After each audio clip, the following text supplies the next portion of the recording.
एक दिन गौतम बुद्ध अपने शिष्यों के साथ एकदम शांत बैठे हुए थे। उन्हें इस प्रकार बैठे हुए देख शिष्य चिंतित हुए कि कहीं वह अस्वस्थ तो नहीं है। एक शिष्य ने उनसे पूछा कि आज वह मौन क्यों बैठे हैं, क्या शिष्यों से कोई गलती हो गई। इसी बीच एक अन्य शिष्य ने पूछा कि क्या वह अस्वस्थ हैं, पर बुद्ध मौन रहे। तभी कुछ दूर खड़ा व्यक्ति जोर से चिल्लाया, आज मुझे सभा में बैठने की अनुमति क्यों नहीं दी गई है। बुद्ध आंखें बंद करके ध्यान मग्न हो गए। वह व्यक्ति फिर से चिल्लाया, मुझे प्रवेश की अनुमति क्यों नहीं मिली। इसी बीच एक उदार शिष्य ने उसका पक्ष लेते हुए कहा कि उसे सभा में आने की अनुमति प्रदान की जाए। बुद्ध ने आंखें खोलीं और बोले, नहीं, वह अछूत है, उसे आज्ञा नहीं दी जा सकती। यह सुनकर शिष्यों को बड़ा आश्चर्य हुआ। बुद्ध उनके मन का भाव समझ गए और बोले, हां, वह अछूत है।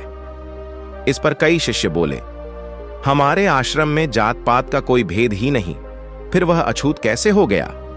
तब बुद्ध ने समझाया, आज वह क्रोधित होकर आया है। क्रोध से जीवन की एकाग्रता भंग होती है। क्रोधी व्यक्ति प्राय मानसिक हिंसा कर बैठता है।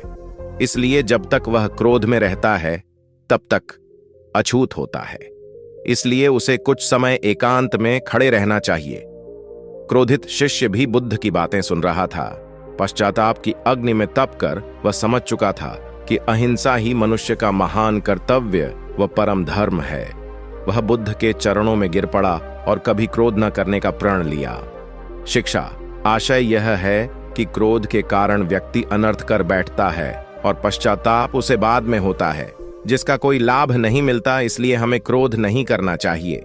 असल मायने में क्रोधित व्यक्ति अछूत हो जाता है और उसे अकेला छोड़ देना चाहिए। क्रोध करने से तन, मन और धन तीनों की हानि होती है।